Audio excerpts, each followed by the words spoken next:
We begin here. A new SABC board has been announced. The 12-member board will serve as for the next 5 years.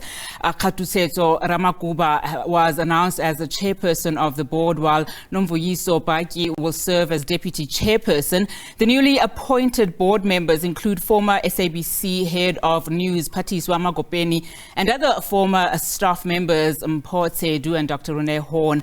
Announcing the long-awaited SABC board members, President Cyril Ramaphosa says the SABC is an important institution for the country's democracy and that he hopes the board members will ensure a stable, independent and effective public broadcaster.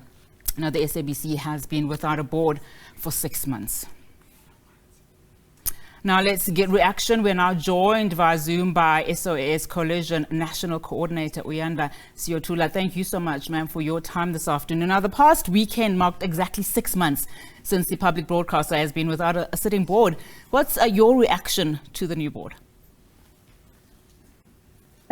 Obviously, we are quite happy, Onati, and thank you for having me. Obviously, we are quite happy with the appointment of the board.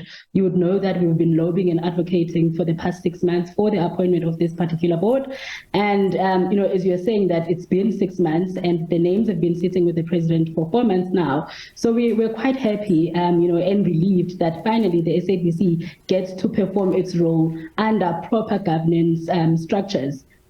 I mean, we know that there has been much debate, about President Ramaphosa's failure, essentially, to sign the recommended names. I mean, what do you think was the main cause of this delay? I mean, despite the green light, as we saw from Parliament, why did it take the president so long to make his decision? There's a number of assumptions, Onati, and I think one of the most, prevalent is the fact that we're going to elections in the coming year, and obviously each and every political party wants to have power to kind of control the SABC. And I would think that, that was one of the, reasons why the president was dragging, because also there were a couple of names that we suspected the ANC is not happy with, that also being, Pathiswa Magopeni. So you would have seen that in the Parliamentary Portfolio Committee, there was, an attempt to kind of weed out the names that they didn't want when, the ANC was, pushing for the process to be restarted so that, those names that they are not happy with could fall off. So that's some of the, assumptions that we've got on our table, but, obviously we cannot be sure at this moment. And what do you think, the appointment of those, of course, 3 former SABC employees will do, to this board, particularly as it relates to, decision-making matters? I mean, these were, of course, senior members of staff at the SABC. I believe, Onati, that continuity is important. So continuity is important. So it's great that we've got people that have worked at the SABC that understands, the different systems, the different, structures within the SABC, because then they'll have more insight on how to, deal and tackle certain issues.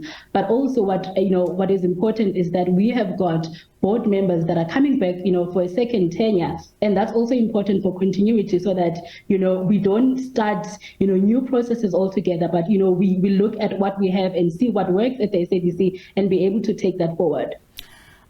Also, I'd like your thoughts about, what you think should be the matter of priority for the incoming board. You speak about continuity. One would imagine that the contracts of the GCEO as well as the CFO of the SABC coming to an end at the end of June will also form part of, the top priority.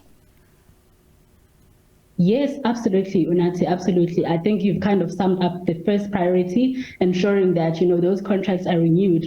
And also the second one would be, you'd remember that the GCEO actually highlighted that there's about 20 business plans that need to be passed. So that would also be a priority, because those business plans would actually, aid the SABC to become more financially stable. And, financial stability of the SABC is actually critical at this moment, given that, in the previous year, the Auditor General highlighted, that, the SABC might not even continue to exist if, we don't improve our financial systems. So I would say, the financial restoration of the SABC is actually a priority.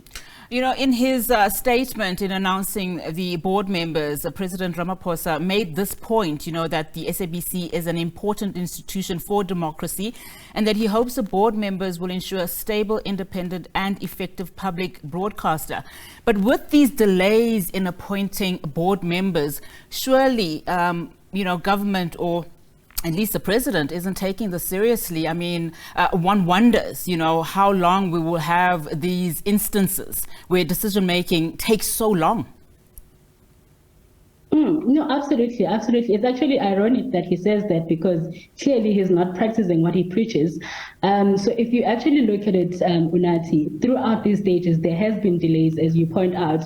But also, I think it points out to the failure of our government and the lack of understanding of how important SABC is as an institution. And I think for these delays, the government needs to be held accountable to ensure that in the upcoming, board appointment processes, we avoid, such instances and, we prioritize and expedite all these, processes so that, the SABC does not, experience a phase again of being without a board. Uyanda, thank you so much for your time this afternoon. Really do appreciate your analysis. Of course, that was the SOS Coalition National Coordinator, Uyanda Siyotula.